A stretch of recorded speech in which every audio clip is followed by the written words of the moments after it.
गणेश हृदय स्तोत्रामध्ये भगवान गणेशांचं पुढचं अत्यंत सुंदर नाव आहे वरद. हे नाव समजून घेण्याच्या आधी आपल्याला पुराणांची एक पद्धती समजून घ्यावी लागेल. वेगवेगळ्या देवतांकरता भगवान वेदव्यासांनी 18 पुराणांची रचना केली, 18 उपपुराणांची रचना केली. हे सगळे पुराणं वेगवेगळ्या देवतांना समर्पित आहेत. म्हणजे काही विष्णूपर पुराणं आहेत, काही शिवपर पुराणं आहेत, काही शक्तीपर, काही गणेशपर, अशा वेगवेगळ्या देवतांना ते पुराणं वाटलेले आहेत. आता या पुराणांची आणखीन एक महत्त्वाची गोष्ट आपल्याला सांगतो. कोणत्याही देवतेकरता लिहिलेलं जे पुराण असतं त्यावेळा त्या देवतेला सर्वोच्च स्थानी ठेवून त्या पुराणाची रचना केलेली असते. म्हणजे जसं भागवत पुराण समजा आपण घेतलं तर आपल्या लक्षात येईल की भगवान विष्णू ही जगातली सर्वोच्च शक्ती आहे. त्या विष्णूंच्याच इच्छेने भगवान ब्रह्मदेव निर्माण करतात, भगवान ब्रह्मदेव विश्व तयार करतात. दुसऱ्या बाजूला त्याच भगवान विष्णूंच्या इच्छेने भगवान शंकर या विश्वाचा विलय करतात. म्हणजे निर्मिती, स्थिती आणि लय या तिन्ही गोष्टी केवळ आणि केवळ भगवान विष्णूंच्या इच्छेने चालतात असं आपल्याला भागवत पुराण सांगताना आपल्याला पाहायला मिळतं.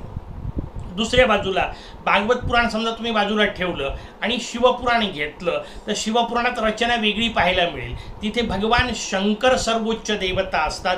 त्याच्यामुळे जे काय होतं ते भगवान शंकरांच्या इच्छेने होतं. म्हणून विश्वाची निर्मिती भगवान ब्रह्मदेवच करतात, पण ते शंकरांच्या इच्छेवरून करतात. भगवान विष्णू आत्तापर्यंत जी सर्वोच्च शक्ती म्हणून भागवतात सांगितली ती शिवपुराणामध्ये भगवान शंकरांच्या इच्छेने या विश्वाचं पालन करते अशी रचना असते. किंवा अशा वेगवेगळ्या गोष्टी का सांगितल्या तर त्याचं उत्तर साधं सरळ आहे. हे सगळे पुराणं एका वेळा वाचायला सांगितलेलेच नाही. या सगळ्या पुराणांचा एकत्रित अभ्यास करायला सांगितलेलाच नाही.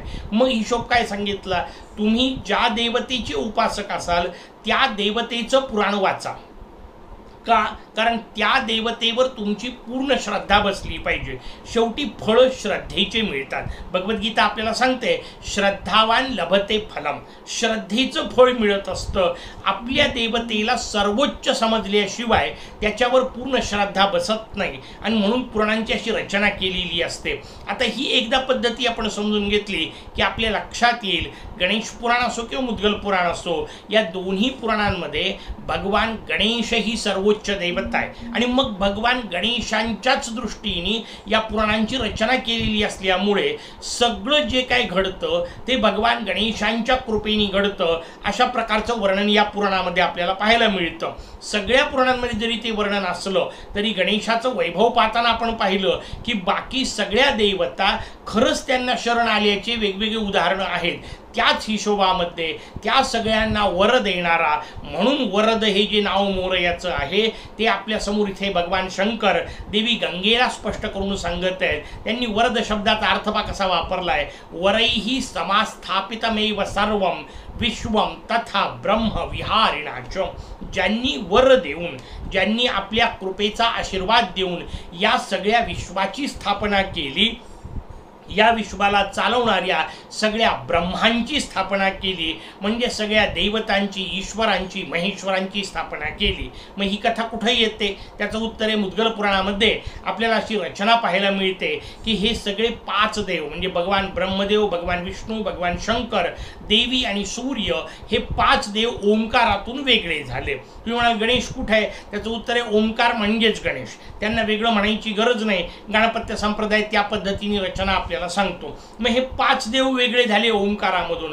ब्रह्मा, विष्णू, महेश, देवी आणि सूर्य या 5 देवांना जेव्हा एकमेकाकरता फिरतायत हे माहीत नाही, नुसतेच तयार झाले असं वर्णन आहे त्यांचं. मग हे सगळेजण फिरत होते इकडे तिकडे, कारण नुसतं अनंत अवकाशाची पोकळी होती, त्यामध्ये हे सगळ्या देवता फिरतायत. त्यातले भगवान ब्रह्मदेव आणि विष्णू दोघं एकमेकाला भेटले. दोघांनाही आश्चर्य वाटलं. म्हणजे तुम्ही कोण? आता कोणालाच माहीत नव्हतं, कारण नुकतेच तयार झाले होते, नुकतेच वेगळे प्रगट झाले होते. त्याने सांगितलं मी कोण माहीत नाही, पण माझ्यात खूप शक्ती आहे एवढं मात्र मला जाणवतं आहे. त्या दोघांनी एकमेकांना एकमेकांची शक्ती दाखवली असं वर्णन आहे. त्यानंतर तिथे भगवान शंकर आले, देवी आली, सूर्य आले. या सगळ्यांचं 5 जणांचं एकत्रीकरण झालं आणि मग या 5 जणांनी विचार सुरू केला की आपण एकमेकाला तयार केलाय का? प्रत्येक जण म्हणाले नाही मी काही तुम्हाला तयार केलेलं नाही, मी काही तुमची निर्मिती केलेली नाही. आणि मग 5 जणांनी मिळून विचार केला की ज्या अर्थी आपण इथं वेगवेगळे 5 जण आहोत आणि आपण एकमेकाला तयार केलेलं नाही, याचा अर्थ आपल्याला निर्माण करणारा 6वा कोणीतरी असलाच पाहिजे. तो कोण हे माहीत नव्हतं. म्हणून या 5 जणांनी पहिला विश्वातला मंत्र वापरला, यस्मै कस्मै नमो नमः. याचा अर्थ जो कोणी असेल त्याला नमस्कार असो, कारण तो कोण हेच माहीत नव्हतं. असा बरेच काळपर्यंत या पंचदेवतांनी तपश्चर्या केली आणि या सगळ्या तपश्चर्येचा परिणाम म्हणून त्यांच्या समोर भगवान ओंकार रूप असणारे गणेश प्रगट झाले असं वर्णन आहे. मग प्रगट झाल्यानंतर भगवान गणेशांनी या प्रत्येकाला आपापली शक्ती दिली, कारण त्यांचं वर्णन तशा पद्धतीने आपल्याला मुद्गल पुराण सांगतं की मग एकेका देवतेला एक एक शक्ती दिली, एक एक कार्य दिलं, त्यांचं निवासस्थान दिलं. जसं भगवान ब्रह्मदेव असतील, त्यांना सांगण्यात आलं तुम्ही रजोगुणाचे अधिकारी असाल, यानंतर विश्व निर्मिती करणे हे तुमचं काम असेल, सत्यलोक नावाचा तुमचा लोक असेल, तिथे तुम्ही निवास कराल, हंस हे तुमचं वाहन असेल, देवी सरस्वती ही तुमची सहकारिणी शक्ती असेल. अशा वेगवेगळ्या गोष्टी त्या त्या देवांना वाटून देण्यात आल्या. आणि मग त्याच्या आधारावर पहिल्यांदा हे पंचेश्वर, त्यानंतर मग वेगवेगळ्या देवता तयार झाल्या, इंद्रचंद्राधिक या सगळ्या देवता, मग माणसं, मग आपल्यासमोर असणाऱ्या अनेक गोष्टींच्या जीवांची रचना आपल्यासमोर सांगितली. या सगळ्यांना भगवंतांनी निर्माण केलं. म्हणजे पुढची निर्मिती भले ब्रह्मदेवांनी केली, पण ब्रह्मदेवांना ती निर्मितीची शक्ती भगवान गणेशांनी दिली असल्यामुळे शेवटी सगळी निर्मिती कोणी केली, त्याचं उत्तर आहे गणेशांनी. त्यांनी दिलेल्या वरदानाच्या भरोशावर.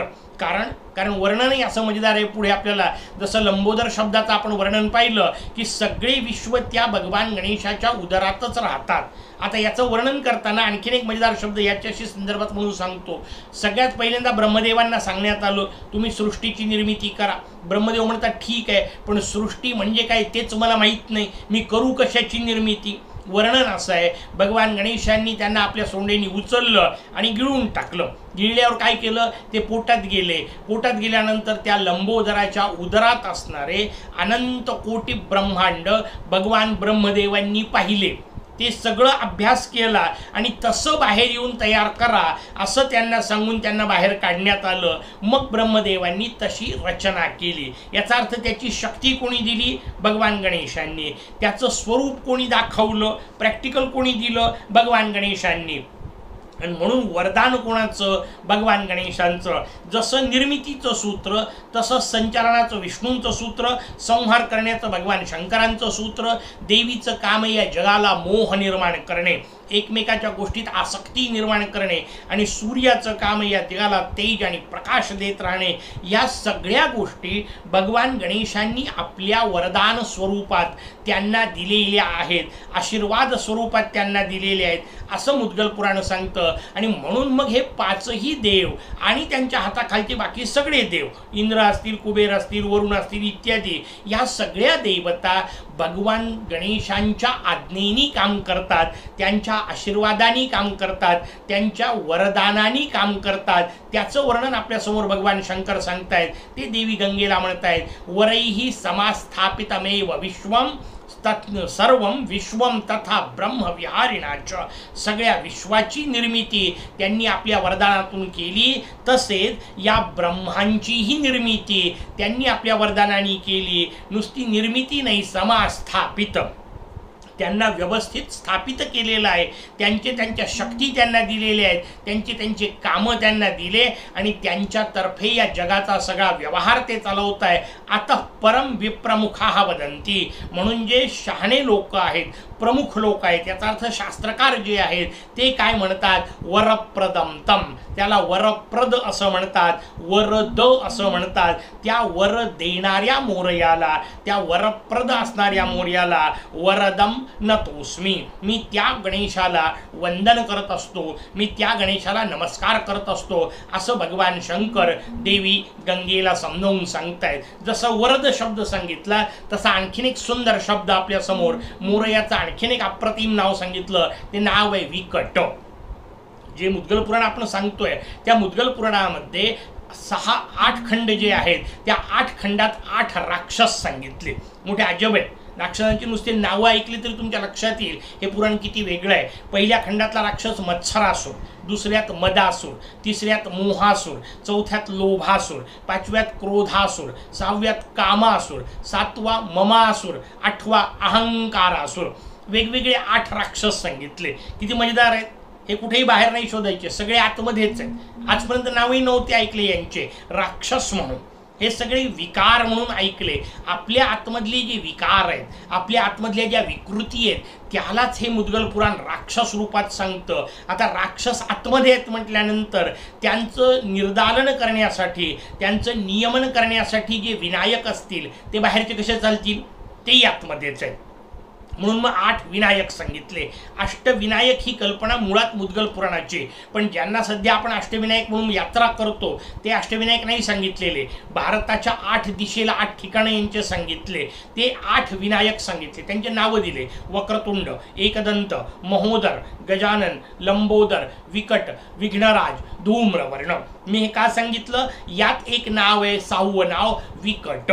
ते विकट हे भगवान गणेशांचं नाव आहे. मोरावर बसलेले असतात असं त्यांचं वर्णन आहे. दोन्ही बाजूला सिद्धिबुद्धी असतात असं वर्णन आहे. वायव्य दिशेला यांचं स्थान वर्णन केलेलं असतं. या बाकीच्या बारीक सारी गोष्टी सोडून द्या, त्यातला भाव लक्षात घ्या. मोरावर बसलेले विकट हे भगवान गणेशांचं स्वरूप आहे, जे मुद्गल पुराणाने सांगितलं. त्याच्या 6व्या खंडामध्ये आपल्याला त्याचं वर्णन पाहायला मिळतं. इथं त्या मोरेचं, त्या विकट स्वरूपाचं वर्णन आपल्या समोर केलं. कशाला विकट म्हणतात, मायामदम सर्वमिदम विभाती मिथ्या स्वरूपम भ्रमदायकम च. हे सगळं जग मायामय असलेलं आहे, हे मिथ्या स्वरूप आहे. याचा अर्थ जसं आहे तसं नाही दिसत, भलतंच काहीतरी दिसतं. भ्रमदायकम च, भ्रम देणारं दिसतं. डोळ्यांना दिसतं ते खरं असं पटकन आपण म्हणून जातो, तसं नाही आहे. लक्षात घ्या, डोळ्यांना न दिसणाऱ्या किंवा डोळ्यांना दिसल्या तरी भासमान असणाऱ्या असंख्य गोष्टी जगात आहेत. लहानशी उदाहरणं 2 सांगतो म्हणजे आपल्या लक्षात येईल. आपण सगळेजण पंख्याच्या खाली बसतो, पंखा जोरात सुरू करतो. पंखा जेव्हा वेगात फिरत असतो तेव्हा आपल्या डोक्यावर एक मोठं चाक फिरताना आपल्याला दिसतं. चाक दिसतं, गोल आहे, ते भरलेलं चाक आपल्याला दिसतं. मला सांगा, हे चाक खरं की खोटं, याचं वर्णन नाही करतायत. का नाही करतायत, कारण ते खोटं म्हणावं तर दिसत आहे आणि खरं म्हणावं तर तिथं फक्त 3 पातेच आहेत, चाक कुठं आहे. जसं एक दुसरा प्रकार सांगतो मुद्दाम आपल्याला, म्हणजे आणखीन लक्षात येईल. एखादी उदबत्ती पेटवायची आणि जोरात गोल गोल गोल गोल फिरवायची, अंधारामध्ये करून पहा प्रयोग, आणखीन सुंदर दिसतो. एक पूर्ण वर्तुळ एक आपल्याला चाक दिसतं चमकणारं. आता मला सांगा, हे चाक खरं की खोटं, काय वर्णन करणार त्याचं. खोटं म्हणावं तर ते दिसत आहे, नाही कसं म्हणणार. खरं म्हणावं तर एकच उदबत्ती आहे. मग होतंय काय, त्याचं उत्तर आहे ती एकच उदबत्ती इतकी वेगात फिरत आहे की ते आपल्याला पकडता येत नाही, ते आपल्याला समजून घेता येत नाही, आणि म्हणून आपल्या समोर चाक दिसत असतं. याला भ्रम असं म्हणतात. असे जे भ्रम, तसं हे जग भ्रमात्मक आहे. ज्याचं वर्णन आपण पाहिलं होतं की दोरी पडलेली असते, आपल्याला साप दिसत असतो. शिंपलं पडलेलं असतं, आपल्याला चांदी दिसते. ती जी रचना आहे ती या जगाची. तशीच मोराची रचना आपल्याला सांगितली, म्हणून विकट मोरावर बसले. आता हे जे जगाचं भ्रमात्मक स्वरूप आहे, याचा अर्थ सगळ्या गोंधळामध्ये टाकणारं स्वरूप आहे, त्याला कट असं म्हणत असतात. कट याचा अर्थ वाकडेपण, कट याचा अर्थ वेडेवाकडेपण, कट याचा अर्थ न कळणे, कट याचा अर्थ झाकून असणे. या सगळ्या गोष्टींना कट असा शब्द वापरतात. त्याचा संबंध इथं वापरला. आणि मग मोरयाचं स्वरूप कसं आहे, तस्मात् परम ब्रह्म वदन्ति सत्यम एनम परेशम विकटम नमामि. या सगळ्याच्या पर असलेलं, या सगळ्याच्या पलीकडे असलेलं ते जे परब्रह्म, त्या ब्रह्माला, त्या सत्य स्वरूप असणाऱ्या ब्रह्माला, कारण हे असत्य आहे, बदलत राहणारं आहे, खोटं आहे, भास आहे. साप खराही नव्हता आणि खोटाही नव्हता, तो केवळ भास होता. तसं जे कट असलेलं माया, ते ज्याच्यापासून वी म्हणजे निघून जाते. जसं विनायक शब्दात आपण पाहिलं, ती माया जिथे गळून पडते, ती माया जिथे निघून जाते, त्या शुद्ध स्वरूपाला, त्या आत्मचैतन्याला, त्या परब्रह्माला, त्या गणेशाला विकट असं म्हणत असतात. असा विकट शब्दाचा सुंदर अर्थ आपल्या समोर सांगितला. बाकीचे उद्या पाहू.